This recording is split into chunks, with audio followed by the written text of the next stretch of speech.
graduation prize. And ever since, she has thought of these buildings as the widow's towers. Whenever she sees them, she is reminded of how she wouldn't mind so much being a widow. Being a widow would give her a simple answer for the question of why she has no husband. The faces crowding the nurse are young, the faces of children. The nurse has never been so foolish as to have children of her own.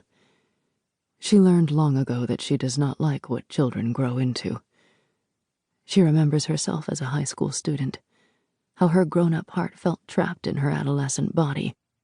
Looking back, it is clear that the opposite was true.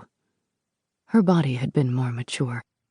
As a result of this mistake, in the early days of the Cultural Revolution, she and her classmates stoned to death their high school physics teacher, a reasonable woman who wore her long hair in a bun at her neck. This is what the nurse sees in the faces of the children around her.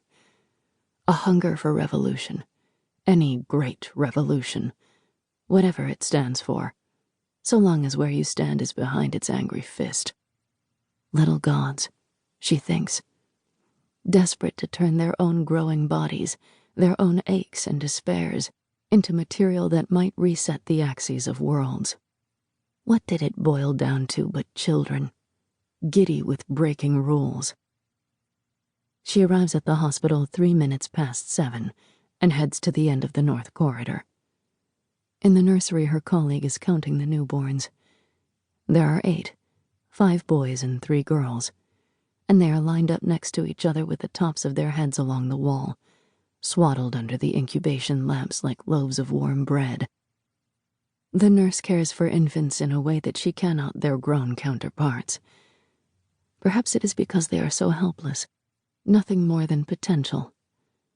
She cares for them with the hope that they will grow not into humans, but rather become something entirely new. "Did you hear?" her colleague asks. "Last night a car ran over some students?"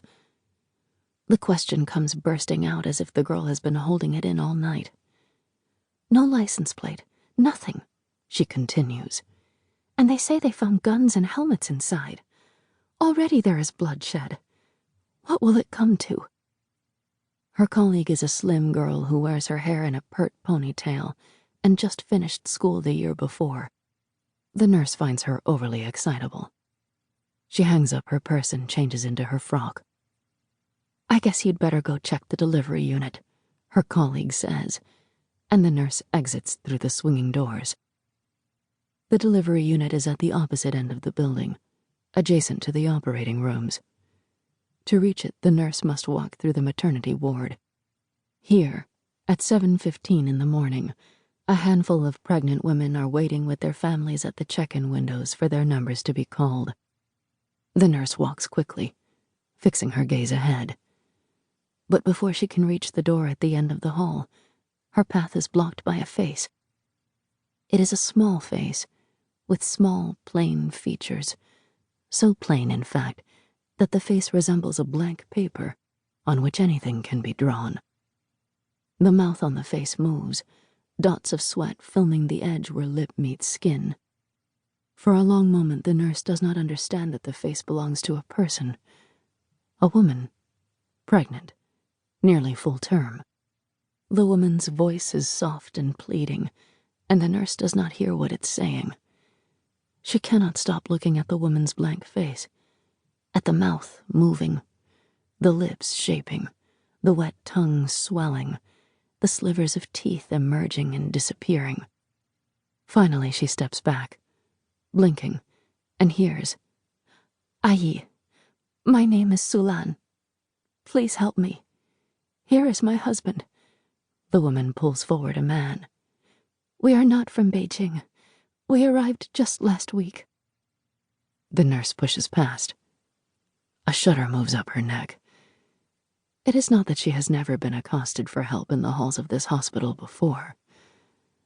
No, something disturbing cuts through this woman's voice, a desperation so bare it's indecent. The nurse does not take a good look at the couple, but she has the impression that they are handsome and well-dressed. City people, even if they aren't from Beijing. Not, in any case, the type of people who should beg.